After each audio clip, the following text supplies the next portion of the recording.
यही तो मुझे भी ताज्जुब हो रहा है कि ये पेंटिंग इंडिया में और वो भी अर्नब नाम के आदमी के घर में कैसे आई। हो सकता है अर्नब ने ये पेंटिंग चुरा ली हो। चुराने का कोई फायदा नहीं, ये पेंटिंग तो नकली है। हाँ नकली पेंटिंग? हाँ। मतलब अर्नब नकली पेंटिंग्स बेचता था? हाँ सर, जरूर उसने किसी को ये नकली पेंटिंग बेची होगी और बदला लेने के चक्कर में उसने अर्नब का खून कर दिया। हाँ विनीत, सबसे पहले ये पता करना होगा कि अर्नब ने ये नकली पेंटिंग बेची किसको थी।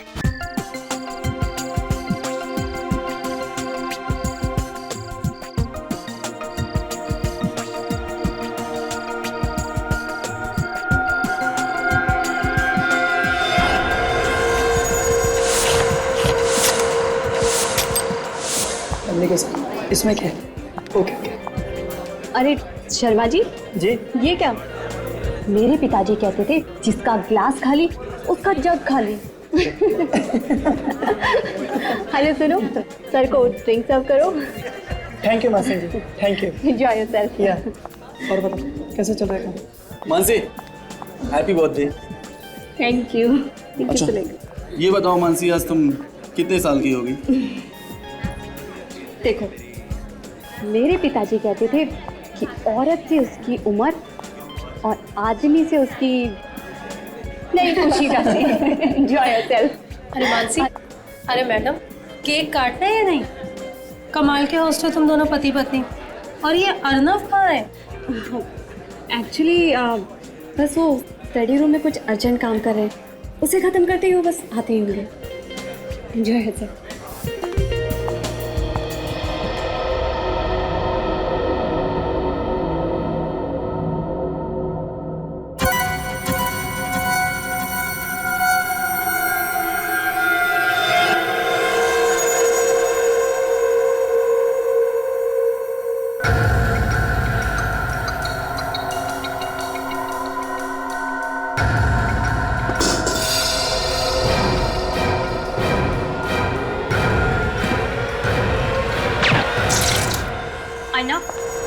अर्नब, ये सब क्या है? सारे गेस्ट आ चुके हैं, सब आपका वेट कर रहे हैं।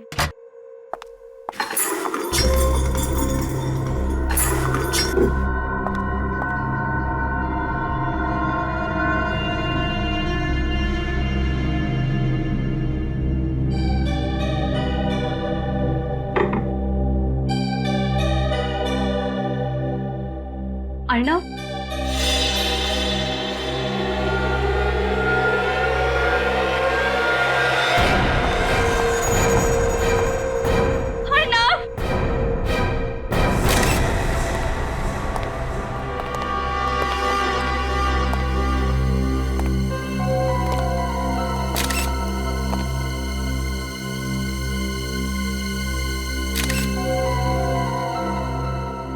पलटाओ इसे।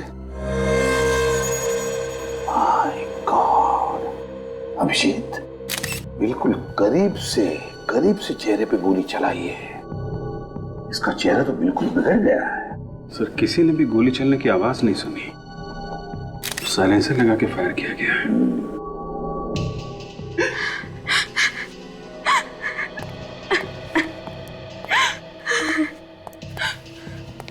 मानसी, देखो हमें भी बहुत दुख है तुम्हारे पति की मौत का, लेकिन अगर खूनी तक पहुंचना है तो हमें तुम्हें कुछ सवाल पूछने होंगे और तुम्हें जवाब देना पड़ेगा। क्या तुम जवाब दे पाओगी?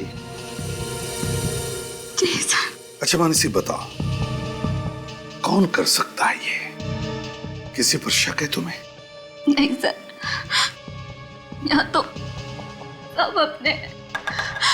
अच्छा, क्या अर्नब की किसी के साथ कोई दुश्मनी थी? नहीं सर, उसकी किसी से कोई दुश्मनी नहीं थी। अच्छा, जब सब लोग हॉल में थे तो अर्नब यहाँ क्या कर रहे थे? वो मेरे साथ पार्टी में बाहर ही थे, पर अचानक उन्हें कुछ काम याद आ गया और वो यहाँ आ गए। क्या अर्नब इस कमरे में अकेले ही आया था या उसके साथ कोई और भी था, या फिर कोई अनु से पहले या अनु के बाद में कोई इस कमरे में आया था? कुछ मालूम है तुम्हें? वो तो अकेले ही आए थे, बस मैं उन्हें ढूंढते ढूंढते ही आ गई और मैंने अचानक देखा कि सर। हाँ फ्रेडी, ये देखिए सर, जूतों की निशान यहाँ भी है और यहाँ भी है। हाँ, मतलब खून इस खिड़की से अंदर आया है। हाँ यहीं से आया है, लेकिन अगर यहाँ से आया है तो फिर सिक्योरिटी गार्ड ने तो देखा होगा उसे। फ्रेडी, सिक्योरिटी गार्ड को लेकर आओ। Yes sir.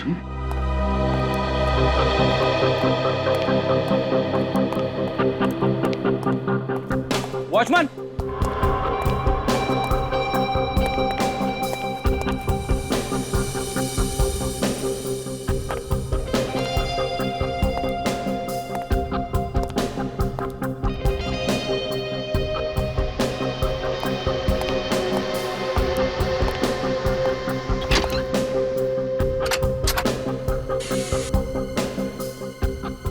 सर। हाँ, तिजोरी खुली हुई है, चाबी लगी हुई है, अंदर कुछ कैश नहीं है और अंदर सिर्फ ये कपड़े जैसी कोई चीज है। क्या है ये? अरे ये तो पेंटिंग है अभिजीत, ये देखो, फटी हुई पेंटिंग। बड़ी अजीब बात है, तिजोरी खाली और उसमें सिर्फ एक फटी हुई पेंटिंग। चक्कर क्या है? मन से एक बात बताओ, क्या तुम लोग अपनी तिजोरी में कुछ रखते नहीं थे क्या? नहीं सर, तिजोरी में तो हमेशा पैसे रहते हैं और चाबी भी अर्नव के पास रहती थी। ये खून पैसों के लिए तो नहीं किया है? हो सकता है। अच्छा, इस पेंटिंग को देखो, क्या तुम इस पेंटिंग को पहचानती हो?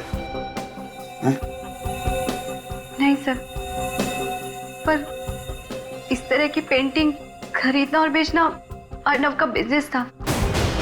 अर्नव का बिजनेस था पेंटिंग्स खरीदना और बेचना? तो फिर ये पेंटिंग फटी हुई क्यों है? इस बारे में तो मुझे कुछ नहीं पता सर। सर, ये मोबाइल बाहर पड़ा हुआ था। सर, ये फोन तो अर्नव का है। अर्नव का? देखो जरा। सलाम साहब। बताओ, क्या पार्टी में से किसी को भागते जाते हुए देखा? नहीं साहब, मैं तो सारा दिन गेट पे ही था। अच्छा, कोई दूसरा रास्ता है यहाँ से बाहर जाने का? नहीं साहब, दूसरा तो कोई रास्ता नहीं है यहाँ से बाहर जाने का। ठीक है, जाओ। अगर कोई दूसरा रास्ता नहीं है तो इसका मतलब है ये खूनी यहाँ से भागा नहीं है, बंगले के अंदर ही है, मेहमानों में घुल मिल गया है। बाहर जाओ और एक एक मेहमान की अच्छी तरह से तलाशी लो, देखो कुछ मिलता है क्या। सर, इस फोन से आखिरी कॉल किसी तन्मय को किया गया था, मगर उसका फोन बंद आ रहा है। तन्मय? यस सर, मोबाइल कंपनी वालों को बोल दिया डिटेल्स निकालने के लिए।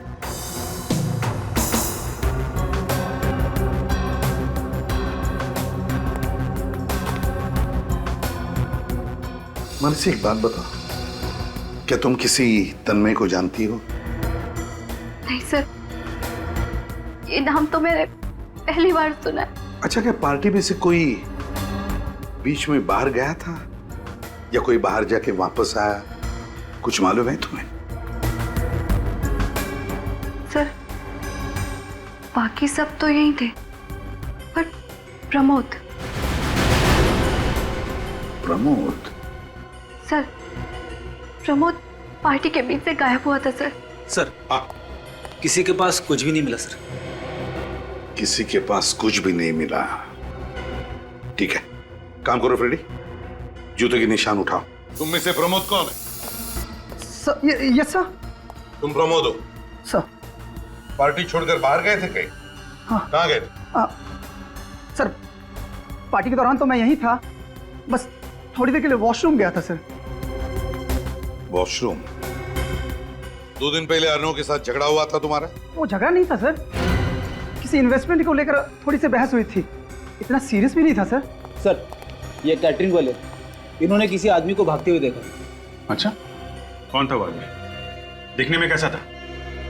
सब मैं ध्यान से देख नहीं पाया था, अंधेरा काफी था, बट चेहरे पे गॉगल्स लगाया हुआ था, टोपी पहना हुआ था, एंड करीबन इतना लंबा होगा, मुझसे थोड़ा सा लंबा। अभिजीत चल, चलो इतनी छानबीन करने के बाद कुछ तो हाथ लगा। काम करो फ्रेडी, इसे लेकर जाओ और इससे स्केच बनवाओ, और फिर वो तिजोरी की चाबी, वो पेंटिंग, जूते के निशान और जगह जगह से उठाए गए उंगलियों के निशान, सब के सब जल्दी से जल्दी फोरेंसिक लैब भेज दो। भूखा बैठा है उधर साड़ून के।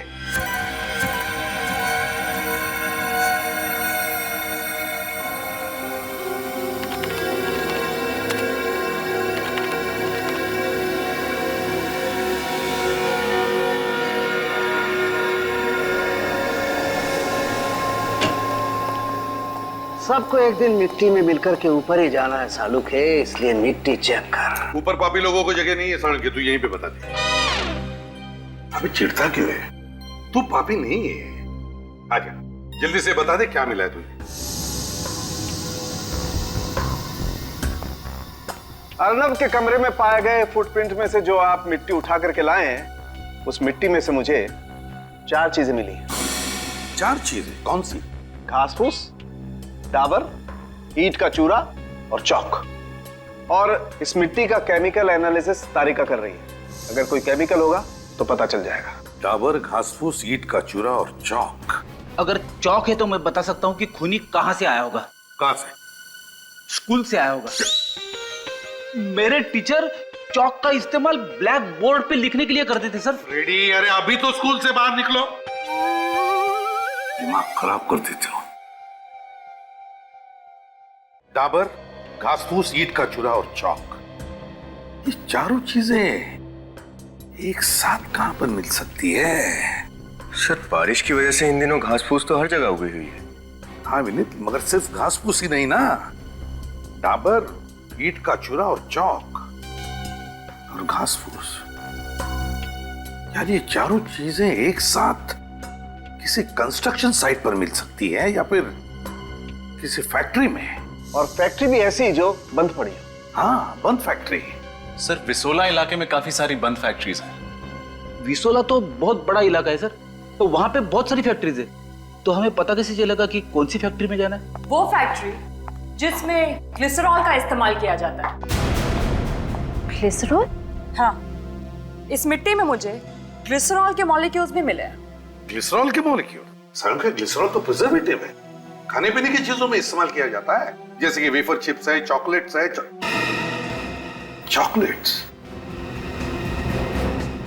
चॉकलेट्स और विसोला। विसोला में चॉकलेट्स की फैक्ट्रीज हैं। यस सर, उनमें से 4-5 फैक्ट्रीज बंद भी पड़ी। सचिन, विसोला जा और पता लगा। और इस तन्मय के बारे में क्या पता चला? सर उसका मोबाइल अभी बंद ही है। तन्मय को क्या लगता है मोबाइल बंद रखने से सीआईडी वालों को पता नहीं चलेगा कि वो कहां पर है? उसके घर परिवार दोस्तों से पता लगाओ उसके बारे में। पूरी कुंडली निकालो इस तन्मय की, पूरी कुंडली। Yes sir. और वो फटी हुई पेंटिंग किसी आर्ट एक्सपर्ट को दिखाओ। हो ना हो ये पेंटिंग ही हमें उस खूनी तक पहुंचाएगी।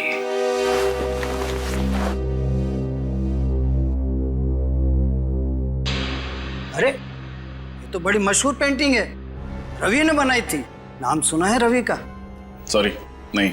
बहुत मशहूर पेंटर था वो, करीब करीब 30 साल पहले बनाई थी उसने। आपको कहां से मिली है? जिस आदमी का खून हुआ उसके घर पर मिली। अच्छा ये बताओ कि आज की डेट में इस पेंटिंग की कीमत क्या होगी? आज की डेट में करीब करीब 50 लाख तो होगी ही होगी। 50 लाख? हाँ। किसका खून हुआ है? अर्नब नाम का एक आर्ट कलेक्टर था, उसी के घर से ये मिली। यही पेंटिंग्स वगैरह बेचने का बिजनेस था उसका। अरे पेंटिंग बेचने खरीदने वाले को तो करीब करीब सबको ही मैं जानता हूँ, लेकिन ये अर्नब नाम का तो कभी मैंने सुना ही नहीं।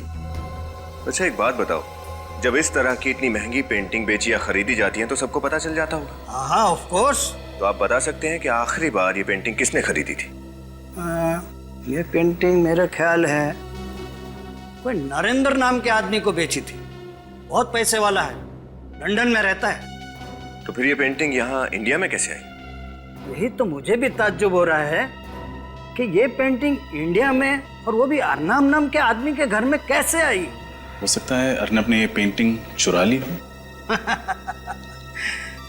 चुराने का कोई फायदा नहीं, ये पेंटिंग तो नकली है। हाँ नकली पेंटिंग? हाँ। मतलब अर्नब नकली पेंटिंग्स बेचता था?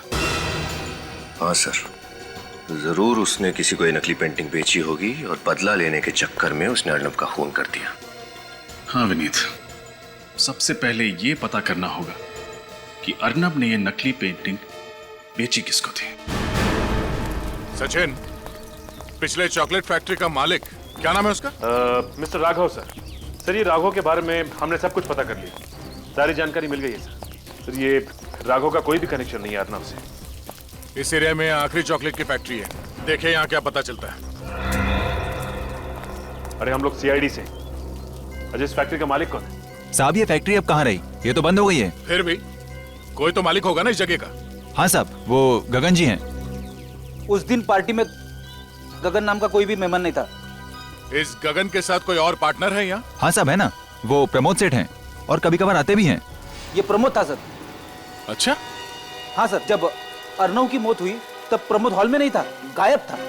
और कुछ दिनों पहले इस प्रमोद की अर्नब के साथ किसी बात को लेकर बहस हुई थी। इस प्रमोद से मिलना पड़ेगा। प्रमोद, सीआईडी आपसे मिलने आई है।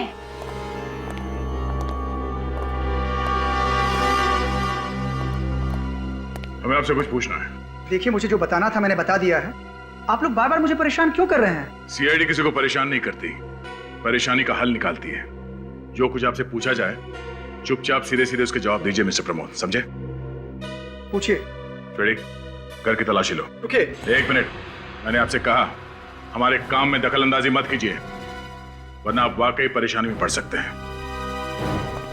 वैसे प्रमोद जी, आप कह रहे थे कि आप पहले वॉशरूम में गए, उसके बाद वहां से चलकर हॉल में आए जहां पे पार्टी चल रही थी। मतलब आप स्टडी रूम में गए ही नहीं, है ना?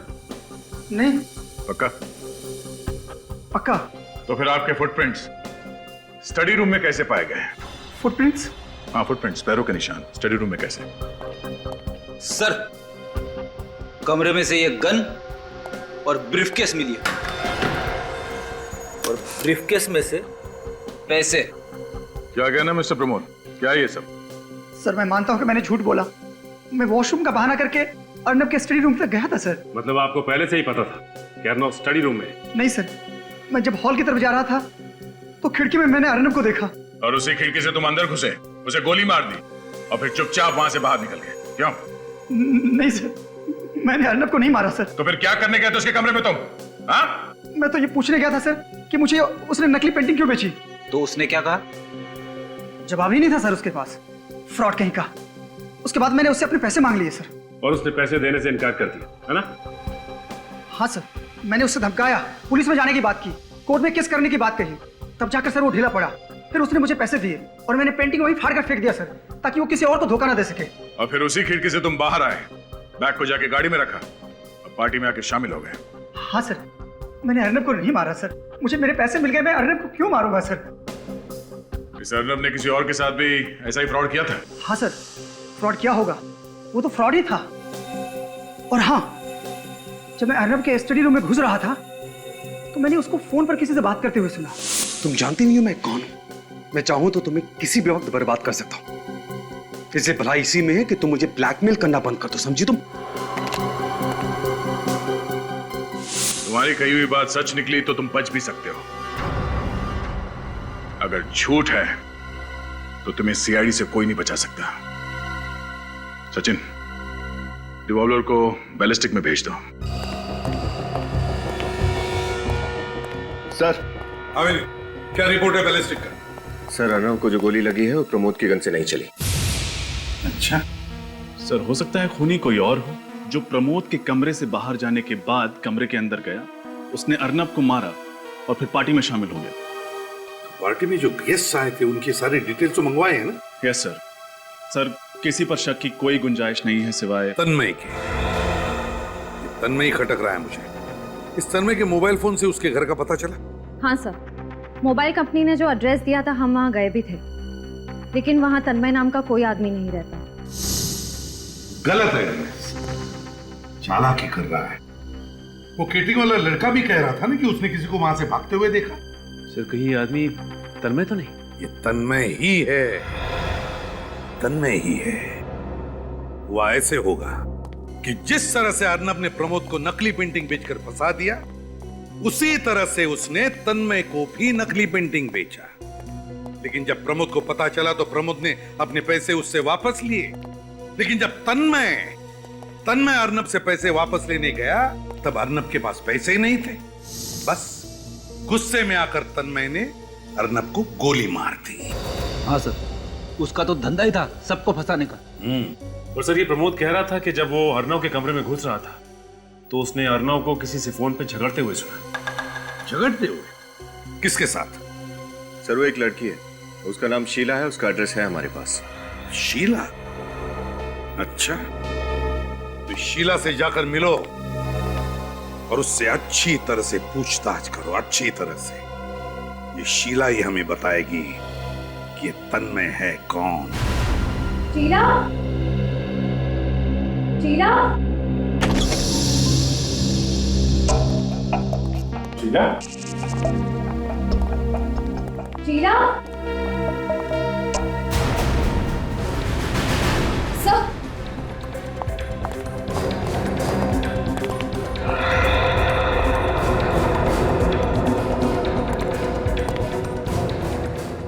सर ये तो मर चुकी है।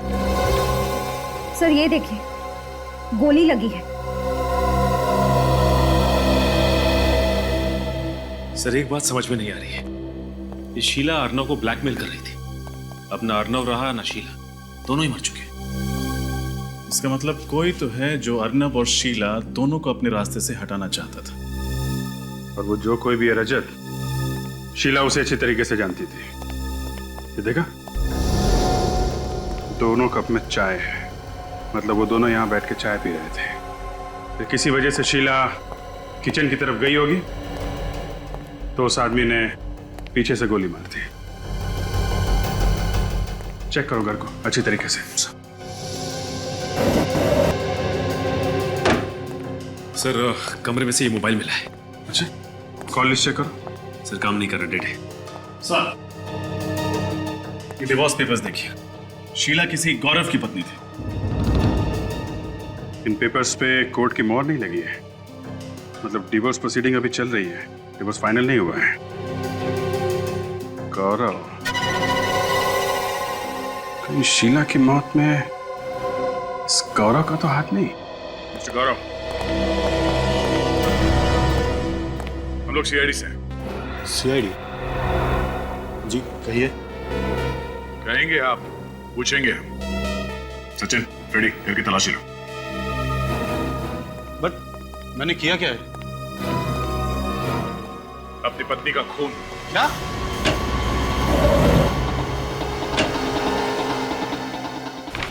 आपको लगता है कि शीला का खून मैंने किया है तो आप अपना समय बर्बाद कर रहे हैं।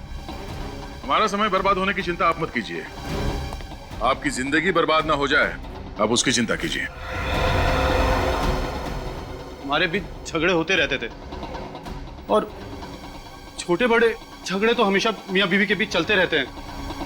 छोटे छोटे नहीं, बड़े बड़े झगड़े होते तो तुम दोनों के बीच में, तभी तो डिवोर्स लेने वाले थे। जी? क्या मैं डिवोर्स का कारण जान सकता हूं? उसका कारण ये है, ये देखिए सर।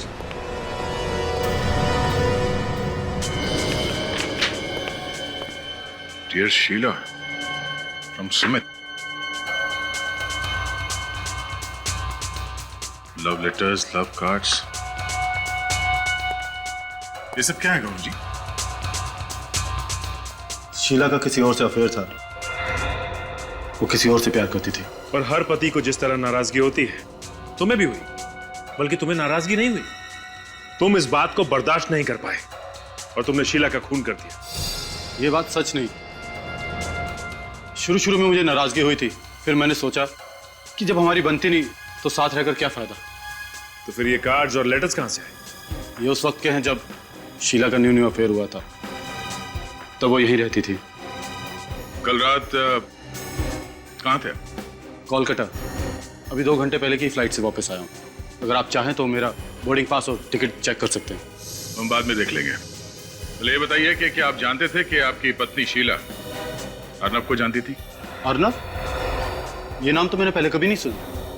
अच्छा, ये सुमित, इसका नाम तो सुना होगा। क्या जानते हैं आप इसके बारे में? सच कहूं, सुमित कौन था, कहां से आया, क्या करता था, मुझे कुछ नहीं पता। बट एक बात मैंने उसकी नोटिस की थी, वो 1 नंबर का फ्रॉड आदमी था। वो कैसे? सर, शीला से हमेशा झूठे झूठे वादे करता था कि हम अमेरिका में सेटल हो जाएंगे, अमेरिका में मेरा बिजनेस है, ये वो वगैरह वगैरह। बट मुझे कभी यकीन नहीं होता था। अमेरिका तो छोड़िए सर, उसके पास तो अमृतसर तक जाने के पैसे नहीं होते थे। वो तो शीला से हमेशा पैसे उधार लेता था।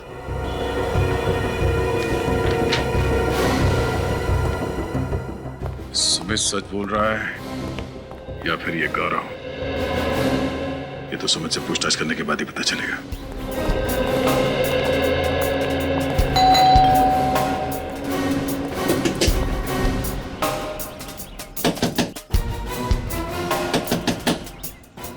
क्या बात है, कोई दरवाजा नहीं खुला? एक काम करो, तोड़ दो। यस,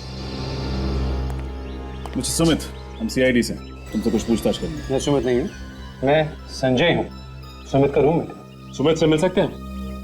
होता तो मिलवा देता। मतलब? मैडम, वो 1 घंटा पहले अपना सामान लेकर यहाँ से चला गया, तो कैसे मिलवाऊं? सचिन शेर, तलाशी लो। तलाशी क्यों? चुपचाप खड़े रहो। इधर। सुमित किधर गया तुम्हें पता? मैं सुमित का रूममेट हूँ, गार्डियन नहीं। मुझे बता के नहीं गया। उसने कभी शीला नाम की लड़की के बारे में तुम्हें बताया? उसका अफेयर चल रहा है शीला के साथ, बट एक्चुअली उसे शीला में इंटरेस्ट नहीं है, उसकी दौलत में इंटरेस्ट। तो उसका कोई फोटो दिखा? Sorry, no photos. सुमित घर में नहीं है, लगता सारा सामान लेके निकल गया। सुमित दिखता कैसा, उसका हुलिया बता। सुमित एवरेज हाइट, मोस्टली वो क्लीन शेवन रहता है, अच्छे बच्चे की तरह। उसके छोटे छोटे ब्राउन बाल हैं और गले पर एक गहरा निशान है। ऐसे सर, फॉरेंसिक रिपोर्ट के मुताबिक शीला को जो गोली मारी गई वो .35 कैलिबर की है। क्या?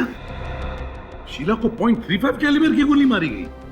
शीला को .35 कैलिबर की गोली और अर्नब को .45 कैलिबर की? तो क्या इन दोनों के खून 2 अलग अलग गन से हुए हैं? सर, हो सकता है दोनों के कातिल ही अलग अलग हो। रजत, ये भी तो हो सकता है कि कातिल एक और गन्स अलग अलग हो। बहुत बड़ा कंफ्यूजन है सर। एक तरफ अर्नब शीला को धमका रहा है कि वो उसे कंफ्यूज। एक मिनट जरा सोचने दो। शीला के टेलीफोन की डिटेल जांचिए। हाँ सर, आखिर में शीला ने सुमित से बात की थी, पर सर चौंका देने वाली बात यह है कि सुमित का नंबर और तन्मय का नंबर एक ही है। मतलब सुमित और तन्मय एक ही आदमी है? ऐसा कैसे हो सकता है? अर्नव के घर पे केटरर ने जो तन्मय का हुलिया बताया था और सुमित के दोस्त ने जो सुमित का हुलिया बताया था, दोनों में जमीन आसमान का अंतर है। ये अर्नव और शीला के बीच में क्या कनेक्शन हो सकता है? सवाल तो बहुत है विनीत, लेकिन इसका जवाब वो तन्मय ही दे सकता है। तन्मय। सर, एक और बात, पिछले 24 घंटों में शीला को 15 कॉल किए गए, विजय नाम के किसी आदमी ने। पिछले 24 घंटों में शीला को 15 कॉल्स किए किसी विजय नाम के आदमी ने? तो फिर इस विजय का पता लगा, उठा उसे। हो सकता है ये तन्मय का तीसरा रूप हो।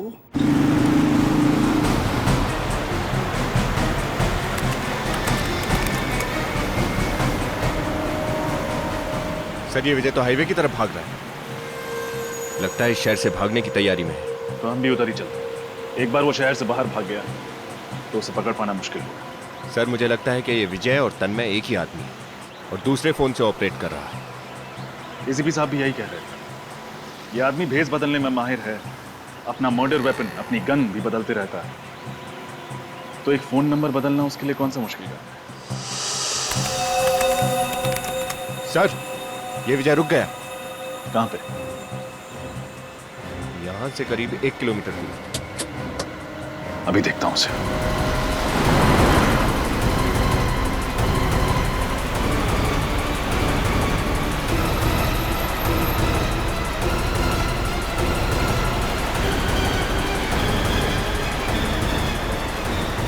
हो रही गाड़ी।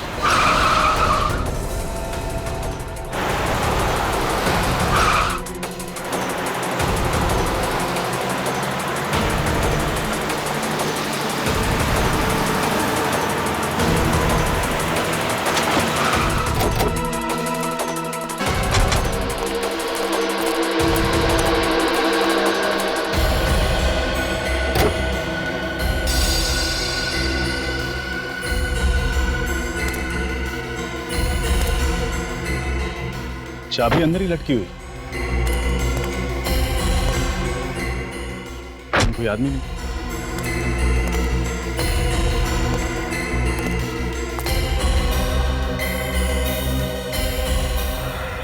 अरे उधर कोई गिरा हुआ है।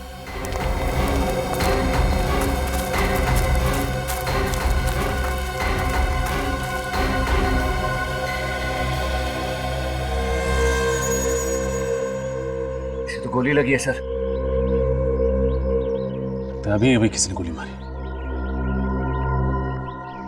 सर तो जिंदा है। पहले इसको हॉस्पिटल पहुंचाते। कहीं ये विजय तो नहीं? जी।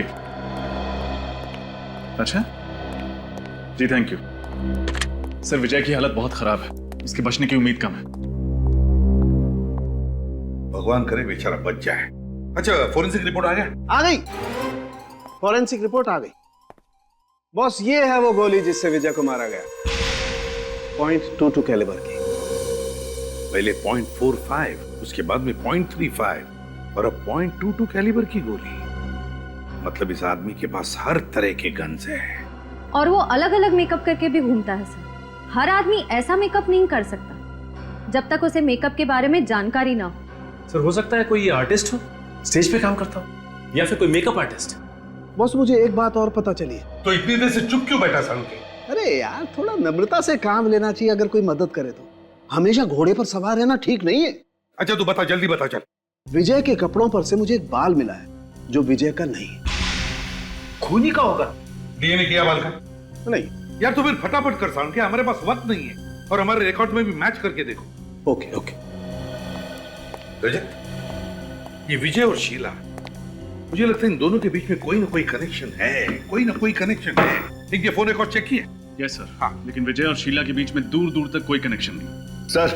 हाँ सर, विजय के बारे में काफी कुछ पता चल गया। क्या पता चला? वो ब्राज एसोसिएट्स में काम करता था और वहां के मालिक का नाम दीपक है।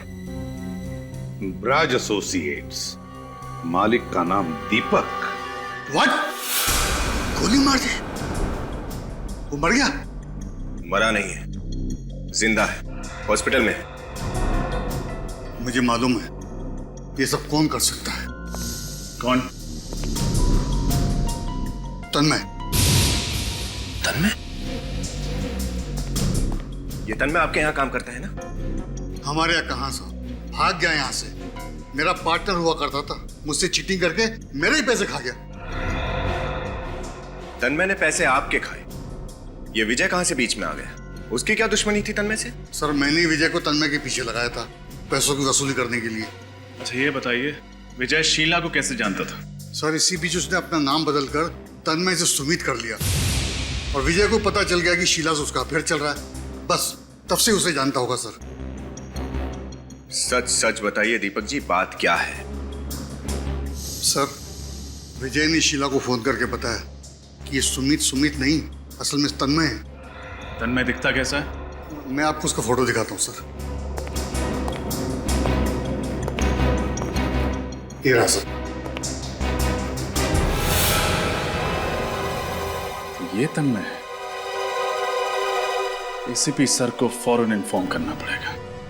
तन्मय की फोटो तो हमारे हाथ लगी, लेकिन उसके बारे में और कोई जानकारी मिली? नहीं सर, अब तक कोई जानकारी नहीं। सर, हाँ, ये देखिए उस बहरूपीय तन्मय का एक और रूप।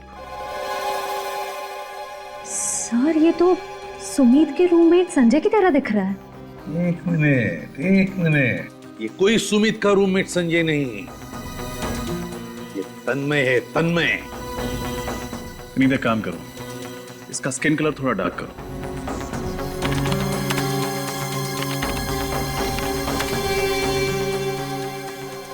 अब इसके बाल ठीक करो, इसके स्पाइक्स हटा दो।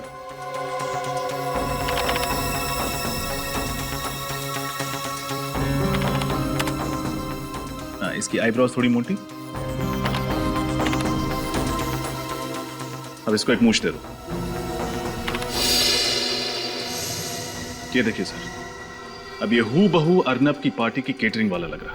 हाँ, तो इसका मतलब जब पार्टी में मर्डर हुआ उस वक्त तन्मय पार्टी में मौजूद था। हाँ, पार्टी में ही था। केटरिंग वाला बनकर उसने हमें तब भी गुमराह किया, ये कहकर कि उसने किसी को भागते हुए देखा है।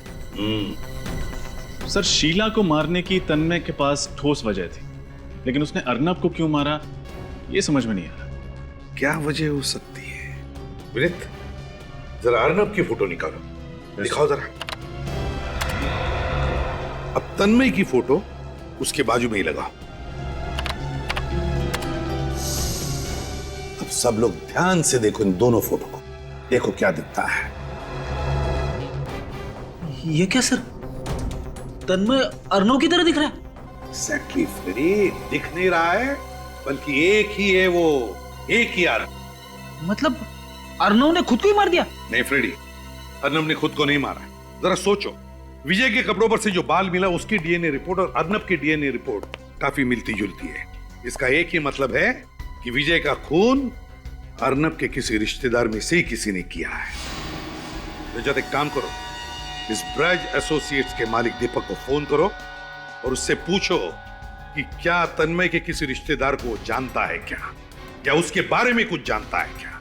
Yes sir. अब समझ में आया उस आदमी के चेहरे पर इतनी करीब से गोली क्यों मारी, उसका चेहरा तहस नहस क्यों किया। वो इसलिए कि कोई उसे पहचान न सके। सर, हाँ, दीपक का कहना है कि तन्मय का एक चचेरा भाई है राहुल, जो बिल्कुल उसकी तरह दिखता है, वही कद, वही नाक नक्शा।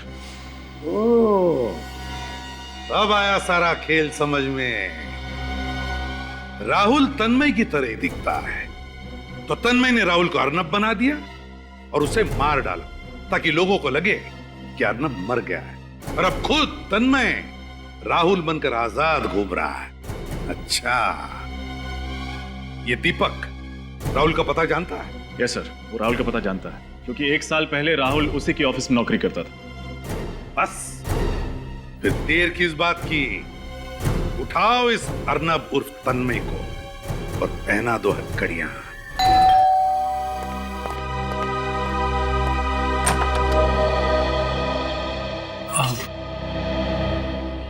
जी, किससे मिलना है आपको?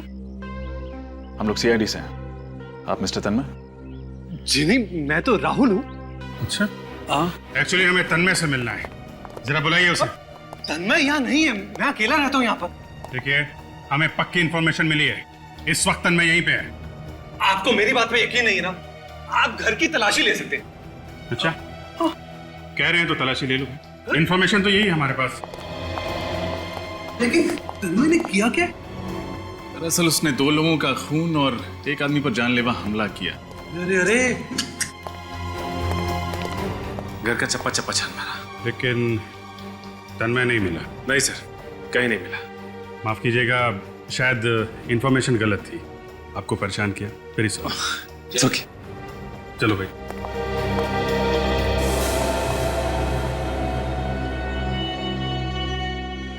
लगते तो यही है। हाँ सर, बुरा मत मानिएगा, कहीं आप ही तन्मय तो नहीं है? ये आप क्या कह रहे हैं? आपकी शक्ल तन्मय से काफी मिलती जुलती है। वो एक्चुअली हम लोग कजन है ना, तो अच्छा, आपको अगर मेरी बात पे यकीन नहीं है तो ये लीजिए, मेरा ड्राइविंग लाइसेंस चेक कर लीजिए, या मेरा पैन कार्ड या पासपोर्ट। आप चाहे तो मेरा डीएनए टेस्ट करा सकते हैं। नहीं, उसकी कोई जरूरत नहीं है। एक्चुअली आपकी शक्ल बिल्कुल मिल रही थी, इसलिए सॉरी आपको डिस्टर्ब किया। वेरी सॉरी है। It's okay.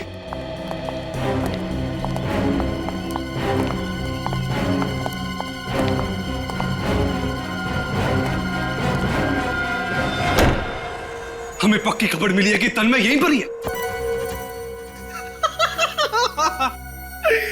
ढूंढते रह जाओगे सब के सब, क्योंकि राहुल को तो मैं मार चुका हूं और सारे documents, driving licence, PAN card, passport, hospital details अब मेरे हो चुके हैं। तन्मय अभी एग्जिस्ट ही नहीं करता, इसलिए मेरे खिलाफ कोई सबूत ही नहीं है। और कोई मेरा कुछ भी नहीं बिगाड़ सकता।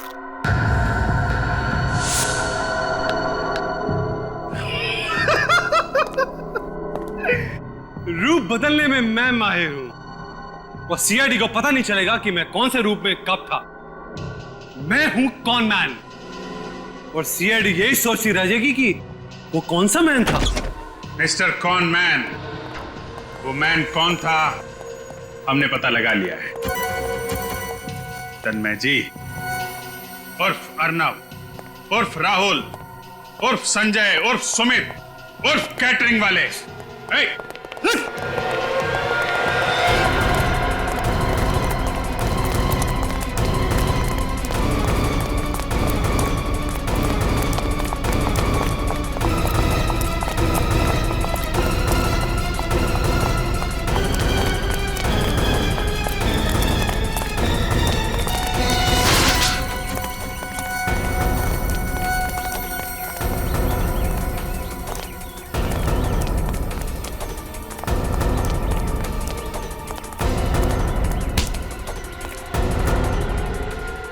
बहुत भाग लिया।